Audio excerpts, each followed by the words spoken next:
보겠습니다.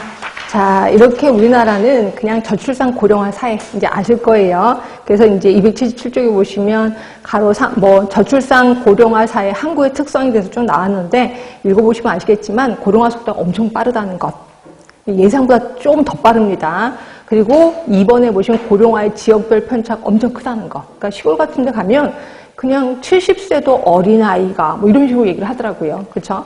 그리고 세 번째 보시면 저출산과 결부돼서 결국 부양부담이 점점 상승하고 있다는 거. 네, 이건 우리의 현실이라고 보시면 되고, 그럼 저출산 고령의 원인 한번 써봤습니다. 여러분도 다 인정할 거예요. 한번 쭉 읽어보시면 되고, 저는 안 읽고 넘어갈게요.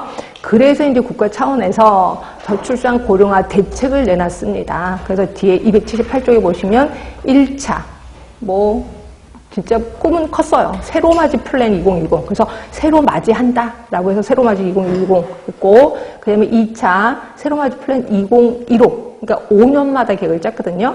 3차 보세요. 밑에 가시면 이제 이름도 바뀌어서 브릿지 플랜 2020. 브릿지라는 건 다리를 얘기하는 거고요.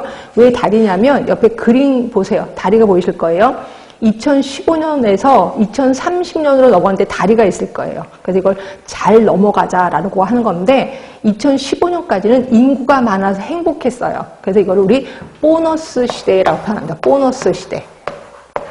2015년까지예요. 그리고 2030년은 인구가 지금 없어서 이제 문제가 돼. 그래서 이거를 오너스 시대라고 합니다. 오너스 시대. 그래서 이 보너스에서 오너스 시대로 건너가는 다리. 그래서 이거를 브릿지 플랜 2020이라고 했는데 결국 망했습니다. 이것도. 그렇죠? 그래서 4차. 4번 보세요.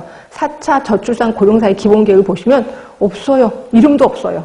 그렇죠? 아까 새로맞이 플랜, 브릿지 플랜 이름도 없고, 그 다음에 보면 목표치도 없어요. 그래서 시험 문제 나올 게 없어요. 목표치 없죠. 그 다음에 이름도 없죠. 그냥 계속 좋은 게 좋은 거다. 이렇게만 돼 있습니다. 제가 보시면 쭉 있어요. 그래서 시험 문제, 저는 쓰긴 썼는데, 시험 문제가 나올 게 없어요. 그래서 저도 그냥 넘어가겠습니다.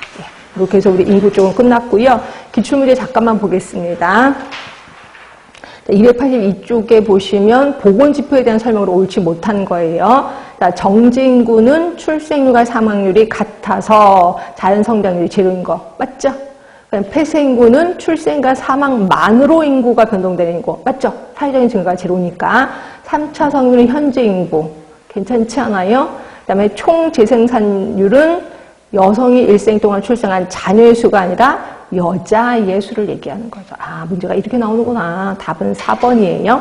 자, 2번입니다. 가장 올바른 거예요. 부양비는 경제활동 연령 인구에 대한 비경제활동 연령 인구의 비율로 표시된다. 괜찮지 않아요? 네, 1번은 맞는 것 같고 2번부터는 틀렸다는 거지. 자, 노년부양비는 0세에서 14세 인구에 대한 65세 이상 인구의 비율로 표시된다. 이게 뭐예요? 0세에서 14세 인구에 대한 65세 이상 인구니까.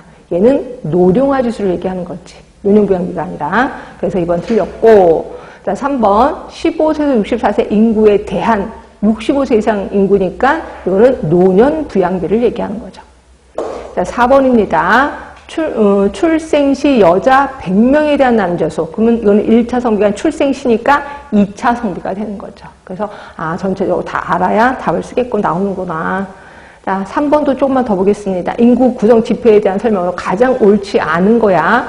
생산인구는 15세에서 64세. 괜찮다고 했죠? 자, 65세 이상 노인 인구의 수는 유소년 부양비 산출 시 영향을 미치지 못한다.